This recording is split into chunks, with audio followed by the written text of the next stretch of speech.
So I'm sure a lot of you are wondering where I've been and why I deleted a lot of my old videos. The answer to that is really simple.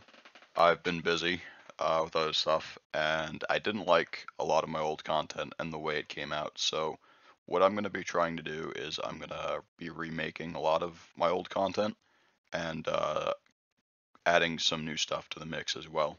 So today I thought I would redo the teleport pads video I originally made. And that one was kind of all over the place, but what this is going to do today is I'm going to show you how to make teleport pads that teleport the player from one position to another when you step on them, like that, so that you can create all kinds of fun stuff with it. And it's actually pretty simple and not that hard at all, so let's get started. I'm going to set all this aside for now. Oops, not the base plate. Alright, so let's start by creating two parts. Going to name the first part 1 with an underscore at the end of it.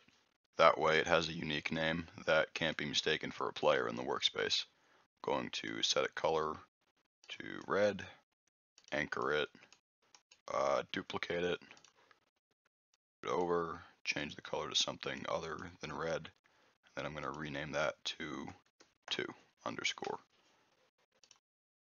Make them a little bit square.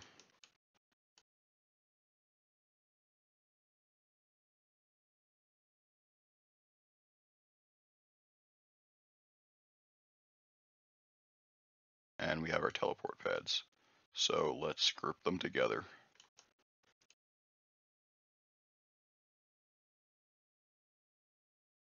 And rename the model to teleporter or something you'll remember.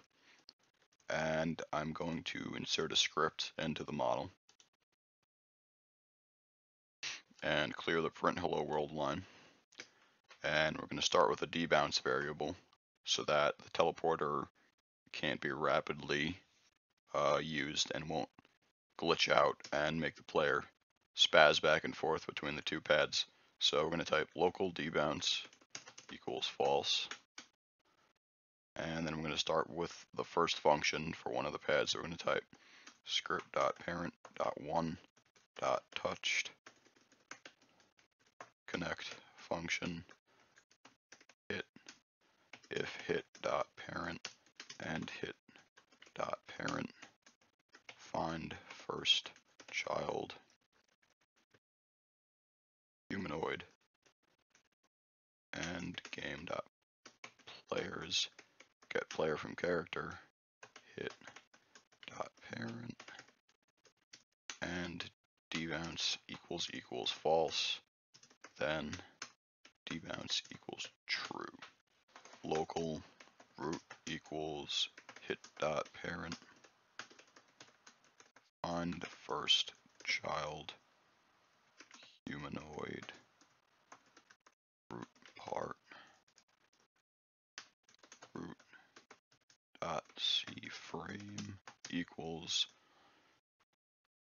script.parent.2.cframe plus vector3.new 0,50.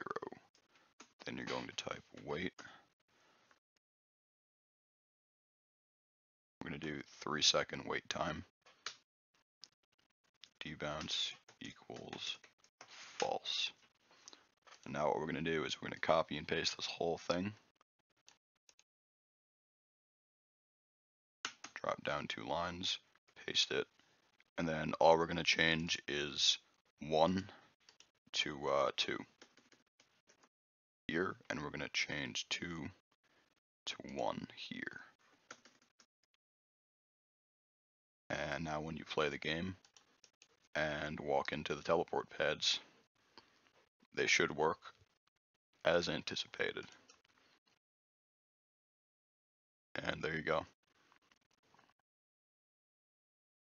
That's a very basic design for teleport pads. You can add sounds to them, and all you would have to do that is find a sound and then drop it inside either the script or each of the parts and play it from the script after this line right here, you would do that.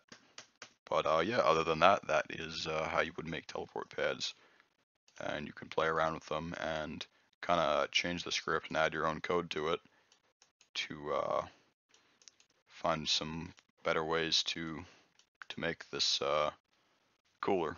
But yeah.